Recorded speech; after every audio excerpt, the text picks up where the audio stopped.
അറിയാതെ പോകുന്ന നിസ്കാരത്തിന്റെ പിറകിൽ ഒളിച്ചിരിക്കുന്ന സയൻസിനെ കുറിച്ച് നമ്മൾ ഇന്ന് സംസാരിക്കാൻ പോകുന്നത്. റുക്കുവിൽ നിന്നും സുജൂദിലേക്ക് പോവാണ്ട് നമ്മൾ തിരിച്ച് കൗം പൊസിഷനിലേക്ക് വന്ന് നിൽക്കുന്ന എന്തിനാന്ന് നിങ്ങൾ എപ്പോഴെങ്കിലും ആലോചിച്ചത്? ഇത് ബോഡിയിൽ ഒരു റീസെറ്റ് പൊസിഷനാണ്.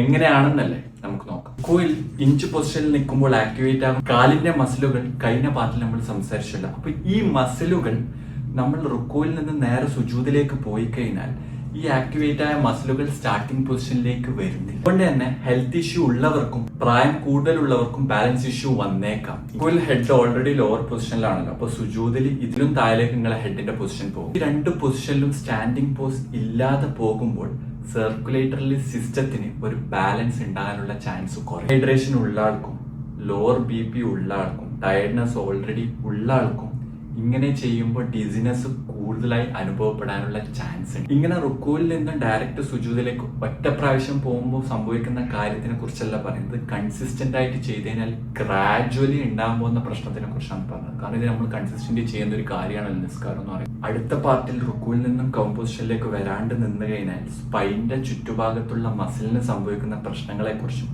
ബാലൻസിനെ കുറിച്ചും മൊബിലിറ്റിക്ക് ഉണ്ടാകുന്ന ഇഷ്യൂസിനെ കുറിച്ചും നമുക്ക് സംസാരിക്കാം.